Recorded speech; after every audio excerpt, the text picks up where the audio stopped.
2 stories that absolutely, undeniably confirmed that LOA is everything. Long read but worth it. I've been on the journey of seeing and exploring LOA for the better part of a decade.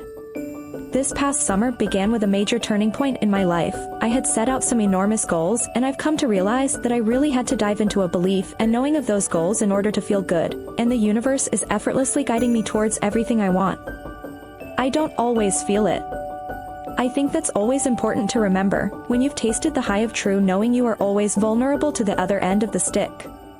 But once you have those major aspirations, you can't go back. You either line up with it and feel good, or don't and feel bad. Completely freeing and terrifying at the same time. Both ends of the stick. Anyways, I'm glad I found this outlet and want to talk more about my experience, but specifically right now I want to share 2 stories from this past summer.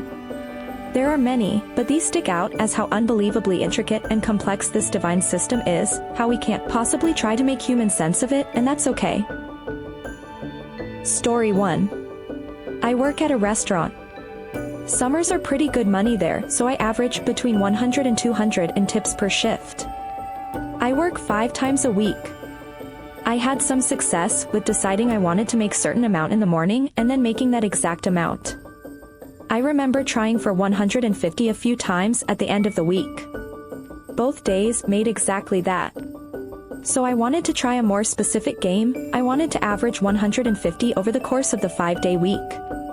I'm kind of limiting myself because it's very possible to have 200 or 250 days sometimes, but 150 was completely believable to me, no resistance to it.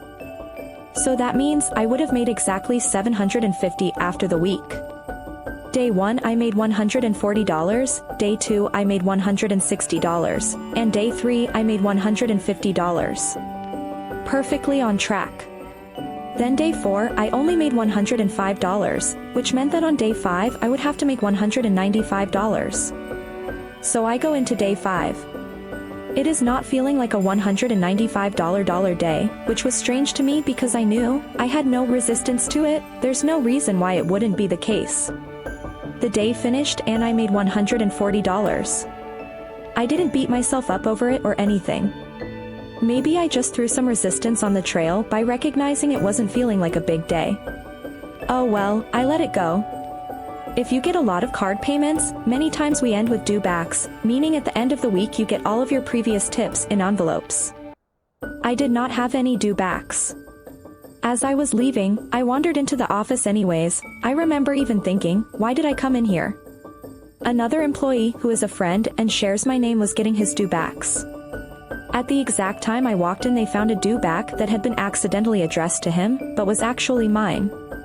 The amount, you guessed it, $55. I walked out that day with exactly $195, therefore exactly $750. And the fact that it happened in that kind of way, like what the duck. Like, follow and share for more.